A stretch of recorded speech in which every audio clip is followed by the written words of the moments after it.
Alors à présent, sur la médiation, sur l'activité de médiateur comme gestion de conflit, nous allons avoir l'intervention de Jean-Luc Truel et Véronique de Pracontal. Voilà. En attendant, je voulais vous proposer une petite citation que j'ai bien aimée de Churchill qui dit, parce que comme on a tous beaucoup entendu, et cette citation dit « Je suis toujours prêt à apprendre, bien que je n'aime pas qu'on me donne des leçons ». Voilà. Alors, j'espère que je vous apprendrai quelque chose. Et en tout cas, je ne souhaite donner de leçons à personne. Par contre, je pense que j'en ai reçu aujourd'hui en entendant ces interventions, en voyant que la médiation, comme le professeur Truel l'a souligné, elle va au-delà de ce que je vais vous exposer maintenant. Et ça, c'était ce que nous a illustré Sacha. Pardon, je vous appelle par votre prénom parce que votre nom, ça m'a paru compliqué. J'ai pas voulu me risquer. Et je vous remercie aussi parce que vous avez donné, vous avez compris à quel point ça pouvait être compliqué vous avez donné à voir combien c'était compliqué parfois quand on est auprès d'une personne fragile d'arriver à entendre toutes ces questions et toute l'attention qu'il faut y mettre. Bon, alors je vais en profiter pour vous saluer et saluer aussi ceux qui sont derrière leur écran et qu'on n'oublie pas. Donc je remercie l'espace éthique de nous avoir invités, le professeur Truel et moi-même, et je remercie spécialement le professeur Truel qui me donne la parole, puisqu'en fait on lui avait demandé d'animer cette conférence, et puis il a souhaité me donner la parole. Il se trouve que je suis son élève, donc je suis redevable à mon maître de me permettre si, vous étiez mon professeur. Et aujourd'hui, nous avons l'occasion de travailler ensemble sur ces questions de médiation avec les personnes fragiles. Alors, donc, notre sujet, il a déjà été passablement introduit les uns et les autres, et moi, finalement, je me rends compte que je vais le rétrécir à la question de la médiation avec les personnes fragiles. L'actualité de la médiation, vous l'avez vu, elle est assez vive aujourd'hui. On parle de médiation internationale avec cette visite entre M. Poutine et M. Macron sur l'Ukraine. C'est une médiation. Et puis, on a mis aussi le feu sur les personnes fragiles et particulièrement les EHPAD avec tout le contexte de cette affaire Orpea. Et nous reviendrons là-dessus. Et ça va rejoindre aussi des éléments de ce que vous avez exprimé à partir de la question de ce jeune homme qui est parti maintenant sur le manque de personnel. Et bien, ça c'était juste une petite introduction rapide sur les sujets qu'on va essayer d'aborder. Ce que je pense, c'est qu'il faut... Alors là, je vais vous montrer mon plan. Gérer les conflits avec des personnes fragiles, est-ce que c'est un remède ? Ou est-ce que ça permet une relance sociale? On va essayer de répondre à ces deux questions. La médiation en première partie, est-ce qu'elle peut être remède ou reliance? La médiation en général. Ensuite, la médiation des personnes fragiles. C'est une médiation qui suppose une écoute plus.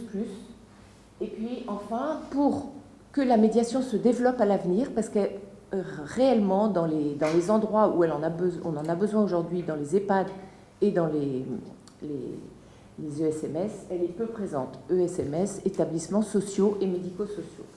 Qu'est-ce que la médiation? Donc c'est un des MARD, c'est-à-dire des modes alternatifs de résolution des conflits, aux côtés de la conciliation, par exemple, ou de l'arbitrage. Mais la médiation, elle a trois particularités. D'abord, elle ne s'attache pas du tout à essayer de trouver un accord. C'est pas ça qui est important pour le médiateur. C'est pas trouver une solution, parce que d'ailleurs c'est pas son boulot, c'est celui des gens qui sont en médiation.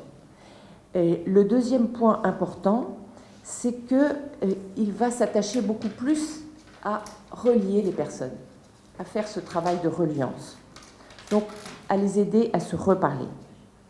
Et puis le troisième point. Et là, je vais vous l'illustrer par une citation d'Aristote. Vous voyez qu'on a convoqué beaucoup de grands hommes aujourd'hui. Donc que dit Aristote? Il nous dit: le droit et l'éthique concourent à la justice, mais par des voies différentes. Telle est la nature de l'équitable, c'est d'être un correctif là où la loi a manqué de statuer à cause de sa généralité. Alors qu'est-ce que ça veut dire? Ça veut dire que la médiation, en fait, la médiation, c'est l'équitable. Elle va proposer une solution là où le droit aurait juste tranché, aurait juste dit la loi. Et la médiation, elle va permettre de se glisser, de trouver une solution qui soit celle des parties. La médiation, elle est porteuse d'une éthique forte qui s'exprime par un certain nombre de principes. La confidentialité, dans le milieu médical, vous le savez, le secret médical, c'est très important. Du coup, ça veut dire qu'il n'y aura pas de passage du médiateur au commanditaire de la médiation si c'est un établissement de santé, par exemple.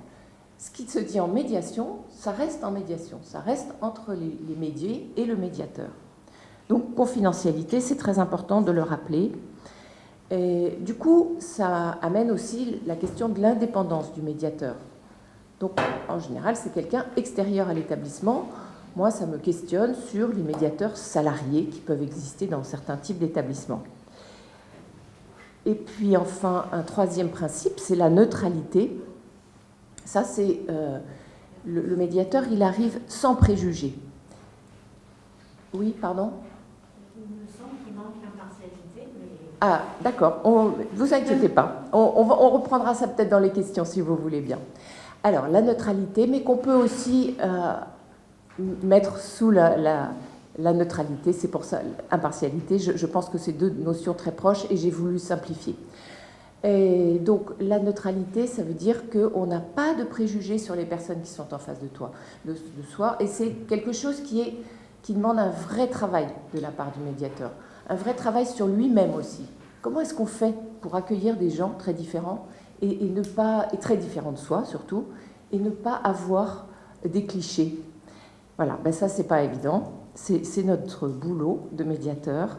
La médiation, elle est fondée sur des principes, mais elle peut diffuser aussi par un esprit qui est fondé sur une écoute. On a déjà beaucoup parlé d'écoute, et c'est vraiment le propre de la médiation, c'est d'écouter, de proposer un lieu d'écoute.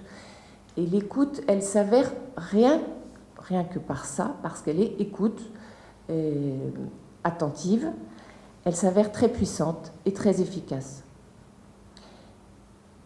Alors, je pense qu'il faut aussi, que je vous explique ce que c'est que la différence entre l'empathie et la sympathie. La sympathie, c'est l'émotion qui nous amène à accueillir et à prendre avec nous l'émotion de la personne qui est en face de nous. La sympathie, c'est une prise de recul par rapport, l'empathie, pardon, une prise de recul par rapport à cette émotion qui est en face de nous. Donc, dans l'empathie, il y a vraiment ce raisonnement qui intervient. On n'est plus dans l'émotion. Alors, comment est-ce que ça marche ? Je vais vous faire une illustration qui pourra vous parler, je pense.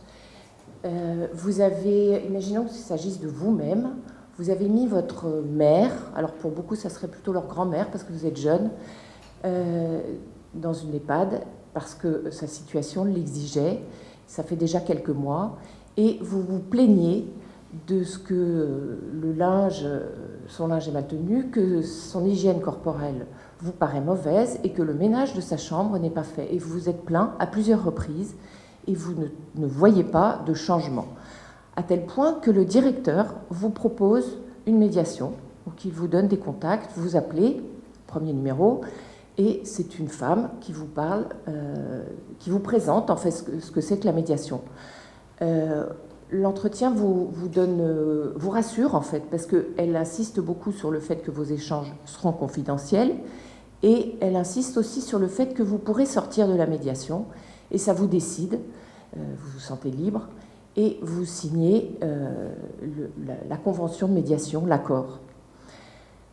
Il y aura très vite une deuxième rencontre avec cette médiatrice, une rencontre individuelle, où là, vous allez lui exposer la situation, et tout ce que vous avez subi, tout ce que votre mère a subi, et tout ce que vous reprochez à la direction et au personnel.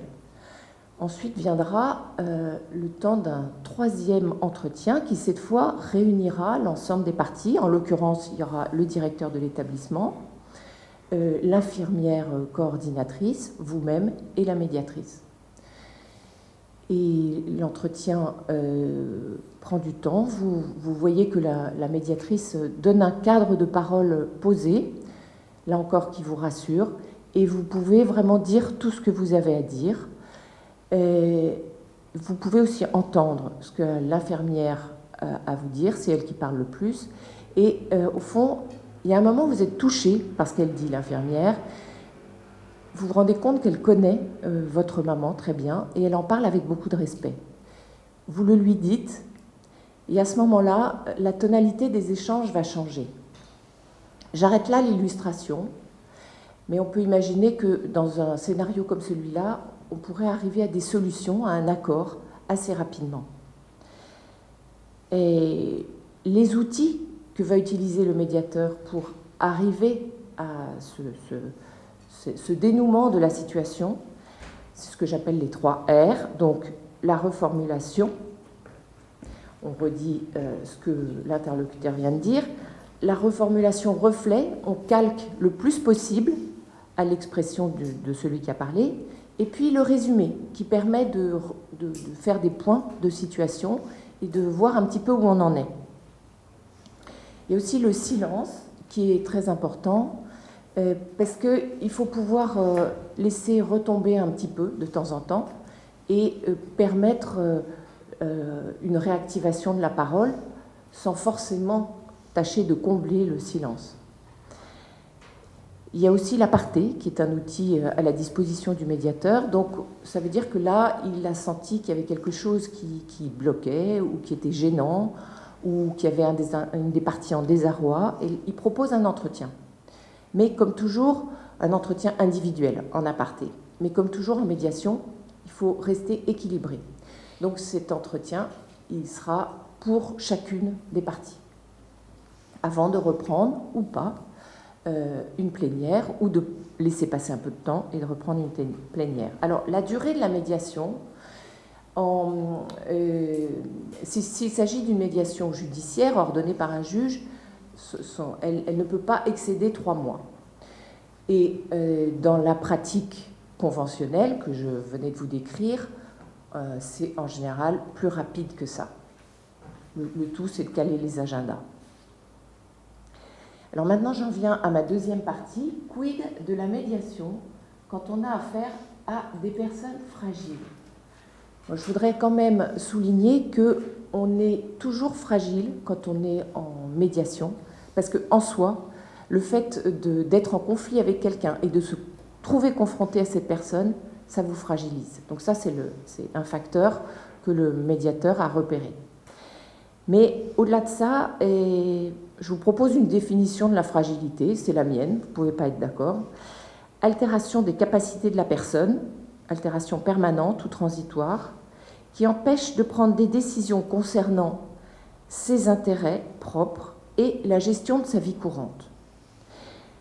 À partir de là, je propose un certain nombre de fragilités, le vieillissement, le handicap mental, la maladie psychique, la grande précarité sociale, l'isolement, le problème de la langue aussi, quand on est étranger, et particulièrement dans les médiations avec des personnes issues de l'immigration, qui combinent plusieurs types de fragilité.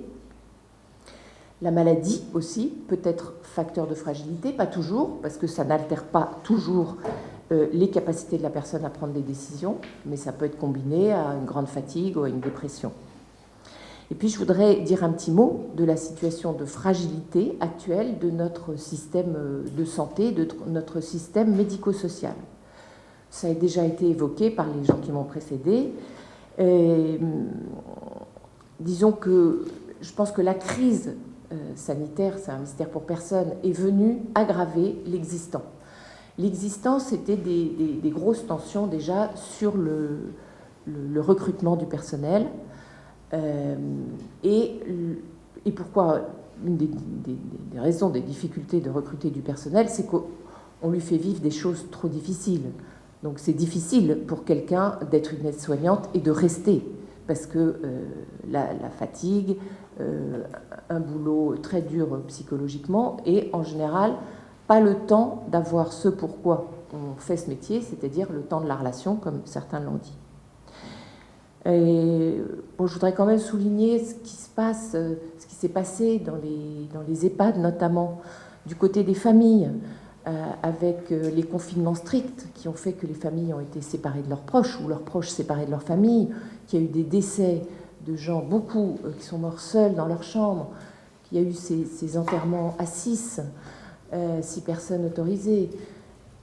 Il s'est passé des choses vraiment terribles. Du coup, aujourd'hui, on a des familles aussi qui sont extrêmement méfiantes et qui n'ont plus confiance. Le personnel, bon, je vous en ai parlé, et puis maintenant, la direction, de leur côté, ça a été des enjeux qui étaient d'arriver à obéir aux consignes sanitaires, de mettre leur établissement aux normes. Ces consignes, elles se surajoutaient les unes aux autres. On ne savait pas, comme vous l'avez rappelé, ce qui était valable la semaine d'avant ou la semaine d'après. Donc, beaucoup de souffrances et de difficultés ajoutées au contexte. Et du coup, tout ça nous amène à nous poser la question des adaptations nécessaires à envisager dans le cadre de ces médiations avec des personnes fragiles. Alors, en termes de temps, d'abord, il me semble que, d'après tout la situation assez tragique que je vous ai décrite dans les EHPAD ou les lieux, les ESMS, il faut que les gens puissent parler. Donc, il faut leur donner ce temps. J'espère que c'est déjà vraiment quelque chose qui est fait dans ces lieux-là. Je n'en sais rien, et pas dans tous en tout cas. Et ça me paraît essentiel. Et je pense que les médiateurs ont un rôle à jouer parce qu'ils savent écouter et ils savent aussi écouter ensemble des personnes différentes. Donc ça peut être quelque chose de vraiment important pour les EHPAD et les établissements médico-sociaux. Le temps, c'est aussi le temps qu'on doit donner, davantage de temps, à la personne fragile. Il faut qu'elle ait plus de temps pour s'exprimer. Il faut qu'on prenne plus de temps pour l'écouter.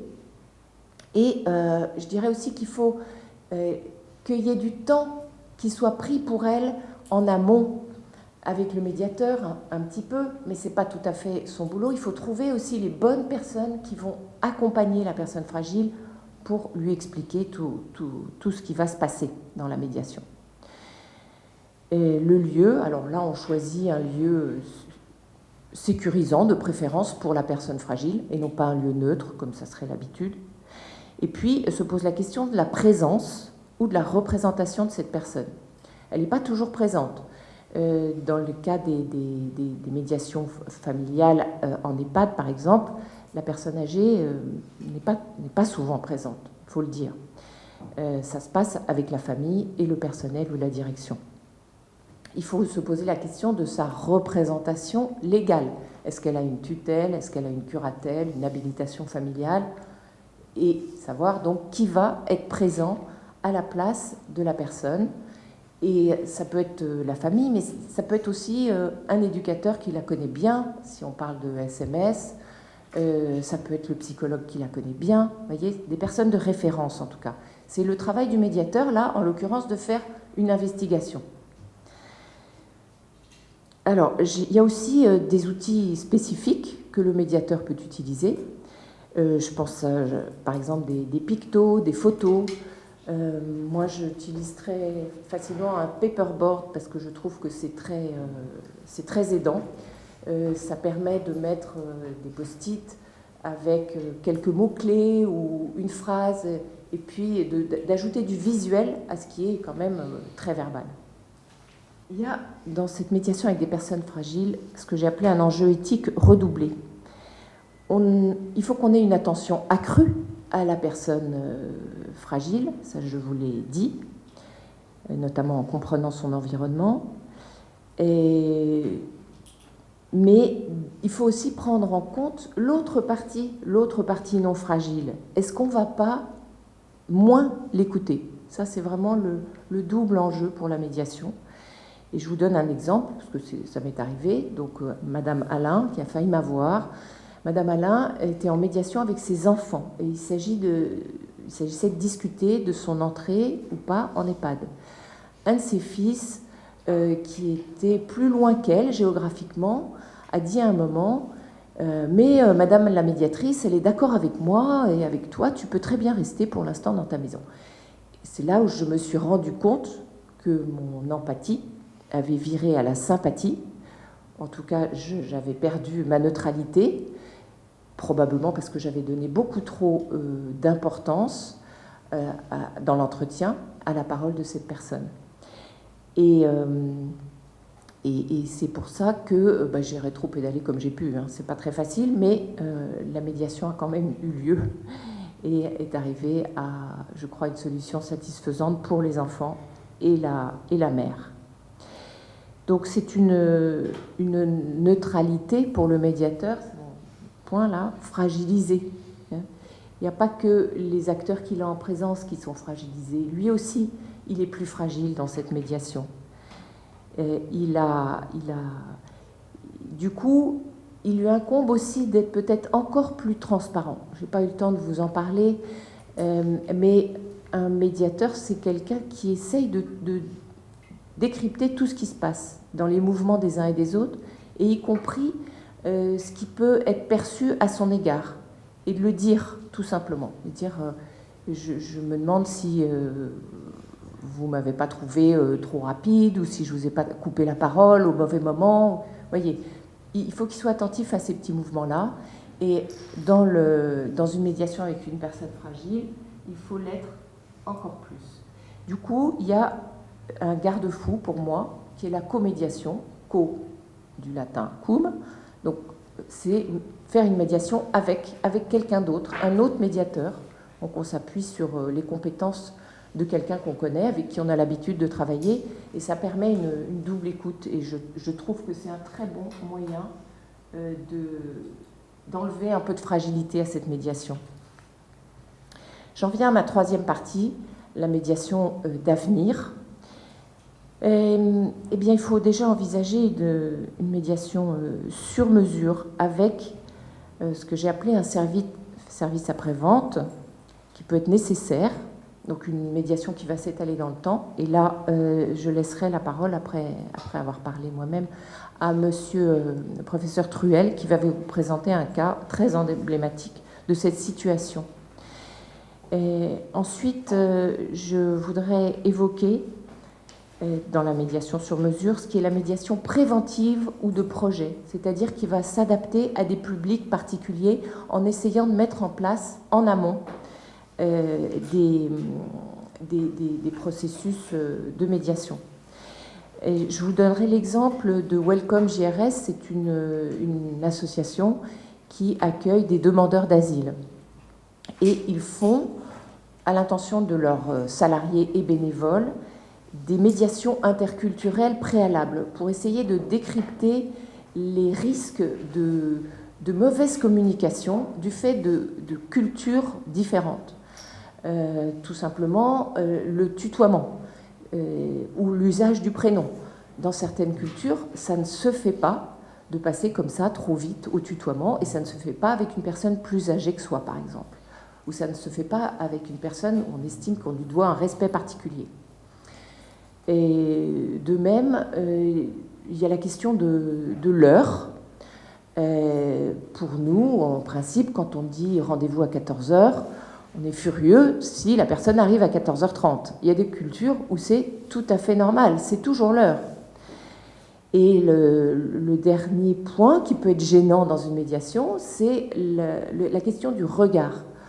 Nous, on a l'habitude d'avoir un regard franc, direct, de regarder. Il y a des cultures où ça ne se fait pas. On baisse les yeux, surtout encore une fois, par respect. Je peux vous signaler les vidéos de l'association SINGA, S-I-N-G-A, qui sont très intéressantes à cet égard sur les médiations interculturelles. Alors, qu'est-ce qu'on peut faire dans des médiations sur mesure comme proposition aujourd'hui pour les établissements médico-sociaux ? Bon, je vous propose des petites choses, mais on peut imaginer plein d'autres choses. Par exemple, lors des fêtes qui existent dans ces établissements, pour ne pas rajouter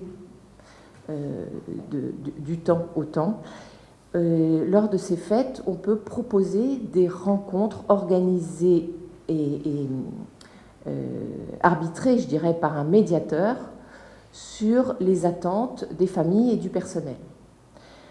On peut aussi faire connaître la médiation dans l'organe qui est le CVS, le Conseil de la vie sociale, qui a un rôle à jouer en principe dans la régulation de la vie de l'établissement.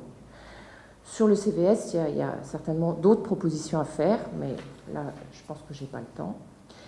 Mais si vous avez des propositions, je suis preneuse. Et puis, je voulais aborder la question de l'avenir de la médiation. Comment faire qu'elle soit plus présente dans les EHPAD, dans les établissements médico-sociaux. Je pense qu'il s'agit de former davantage de gens. Et il y a des formations à la médiation. Il y a peu ou très peu de formations à la médiation en santé. Je citerai celle de l'IFOMEN, qui est toute neuve, hein, les cours commencent très bientôt, je crois. Voilà. Et je citerai aussi l'initiative du professeur Olivier Bouchard à l'hôpital de Bobigny, qui est une formation pluridisciplinaire spécifique pour l'accueil des migrants. Donc à la fois sur les questions d'aide administrative, d'interprétariat, de prévention de la santé, etc.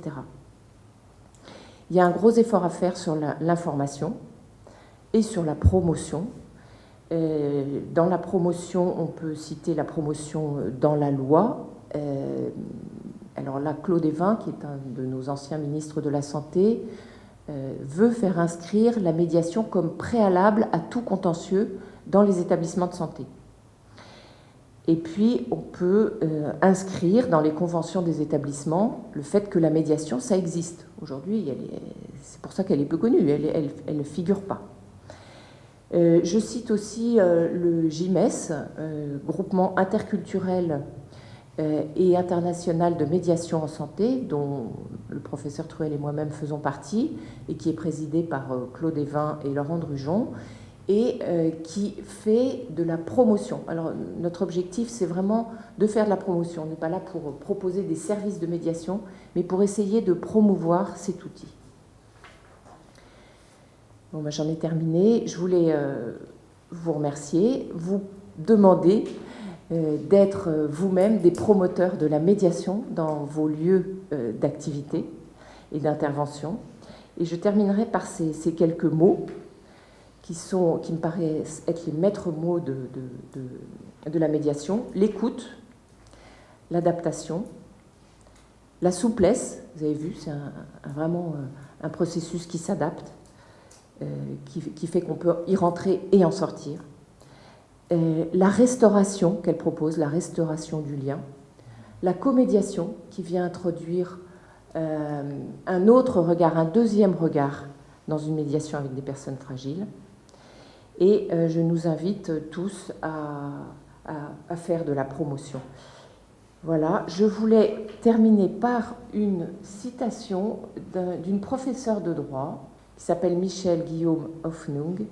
La médiation peut créer des liens jusqu'alors inexistants ou restaurer des liens distendus sans heurts. L'une est créatrice, l'autre restauratrice. L'une construit le tissu social, l'autre en comble les déficits. Et puis comme mot de la fin, je dirais que le médiateur ne me paraît pas faire partie des métiers impossibles. Voilà. Je vous remercie.